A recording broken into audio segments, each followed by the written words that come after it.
Ms. Rati Forbes, thank you so much for speaking with the CSR Journal. First, I would like to know about the work that you have been involved in extensively in Maharashtra. So, our work over the last 30 years probably, and that's way before I got married and came into the family, has been in and around Pune. My father-in-law's philosophy was very much that if we want to contribute to society, we should look in our own neighborhood and in our own backyard, sort of, so to speak. And I think given the platform and framework that I had, it was a huge advantage and blessing. I think we've grown hugely on that framework. I think it's very, very important that when one starts off anywhere, the first element is really the trust and the credibility that one works with the local communities. So our work has been mainly in the areas of education. I'm a strong believer in working with the government system, not because of the scale issue, but because the bottom line is that the most vulnerable of our population will go to a government school, will access a government health clinic, and I know it's more difficult to intervene at when one is working with the public systems, but I have found in general that if again the intentions are good and one is not doing this for some vested interest, most of the time you find that even government officials have a job to do and they will partner with you in an effective manner. So that's a bit about sort of the methodology that we have followed and developed over the years. Okay. There is a lot of official apathy and lack of accountability also. What do you think we can do about that? Yeah, that's a big challenge. It is really a challenge, and like I was speaking to somebody earlier today, it still continues to rest a lot on the individual who you work with, or the individual you work with at the government level, rather than the system and the process that it really ideally should be. But I think somewhere we have to plug away, and I think the whole theme of collaboration, so it has to be CBOs and NGOs that work in the community space, that really understand the community well. It needs to be the public system, and we need to engage with all stakeholders and not to the exclusion of any one particular stakeholder or system, and that is a challenge, but I think one needs to work at this and see how best to circumvent it, or leave exactly. You cannot work in isolation. I really believe that. Okay. More and more people are talking about strategic giving and maximizing the output of their giving. How do you make that work translate into action at the grassroots level? Yeah, so I think it's a great follow-on to the initial question, the first question you ask. And I think if we want to make giving really sustainable, and it has to be quite systemic in nature, and over experience I've found that one of the key ways to make it sustainable is really to work with community, to develop leaders within the community who can be catalysts for change. We have always been in the process of philanthropy. It's mostly hereditary in India, and now we have started on the lines of CSV, which is the creating, sharing value concept, whether it's giving and taking and sharing of their work and goods. How do you think philanthropy has been in the past, and how do you think that is changing, the current phase? So I think philanthropy earlier, I think it was very much a part of the Indian tradition and culture.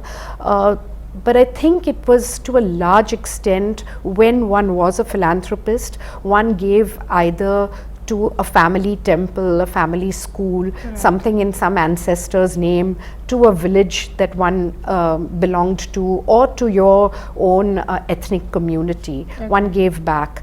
Of course, there have been exceptions through the years and through the decades, really. I think that's changing in the sense that people are giving much more thoughtfully and meaningfully. There's a lot of education, there's a lot of stuff out there in the media, one can access a lot of information about good, impactful, strategic philanthropy. I'm a huge believer also that I think in a way it is also scared people when one only talks in hundreds of crores of giving.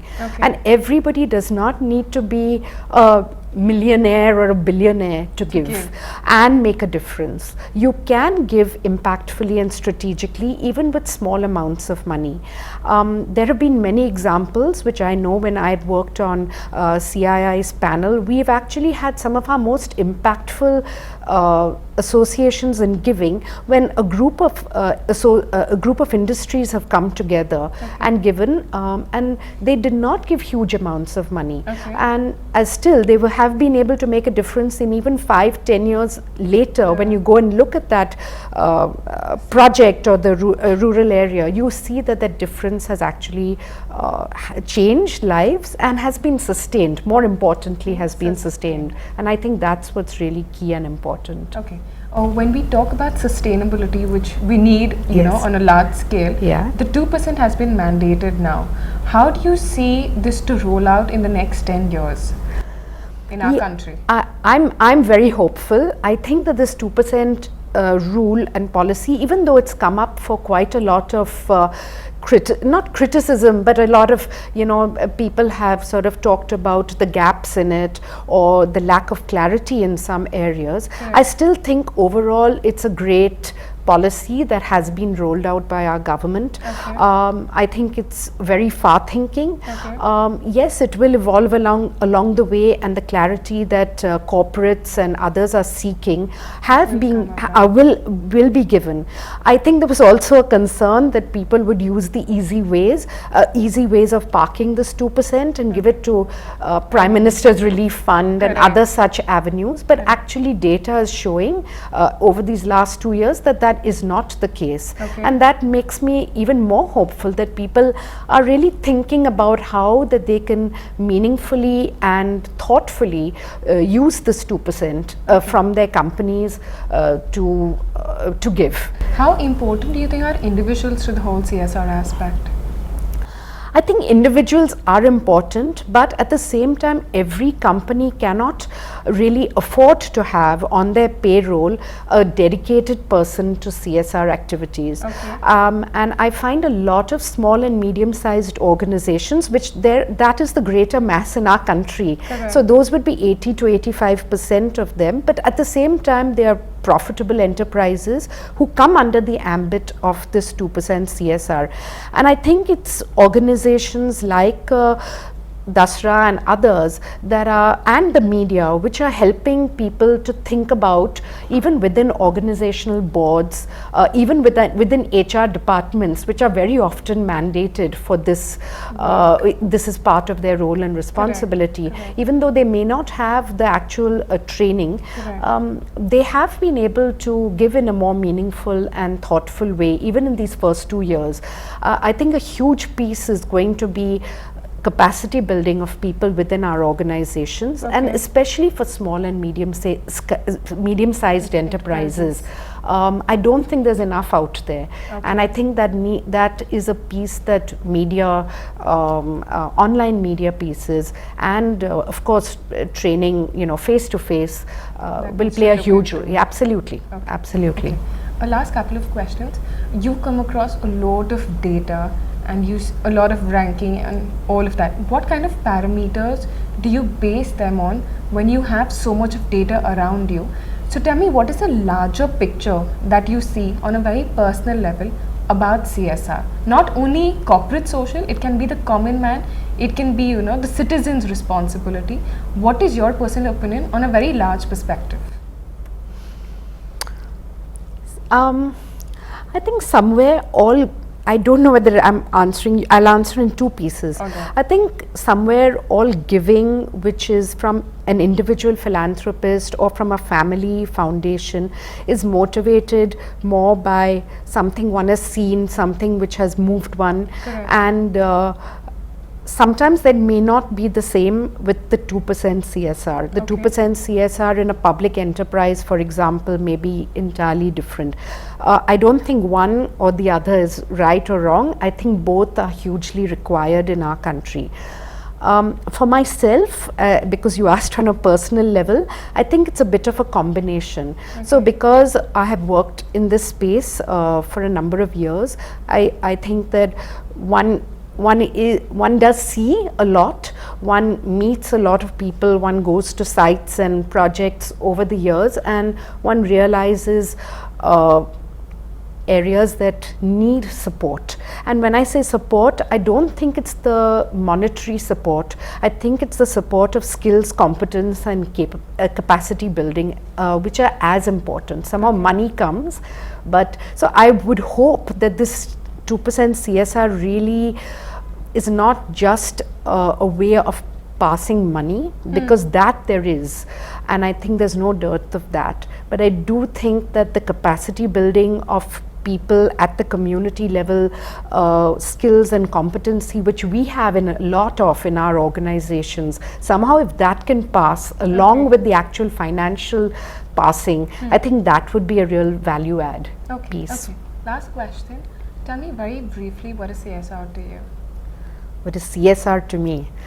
I think we have been, I don't think that CSR for me really is not something that is mandated by the government, or something that is, you know, sort of a nice buzzword in the last 10 or 20 years. I do think that there is a contribution that every one of us as citizens need to somehow pay back to society. The very fact that we look around us every day as Indian citizens, and I do not think we can be so blind to see the huge inequities in our society at the health level, at the education level, and everywhere.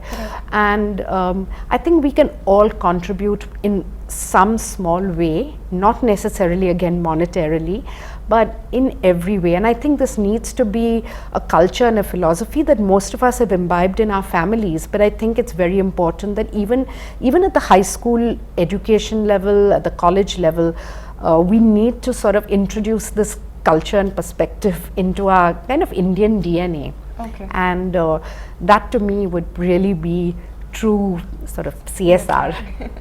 Ma'am, it's been very insightful speaking with you. Thank Thank you. you so much for talking to the CSR journal. You're most welcome. It's my pleasure. Thank you. you.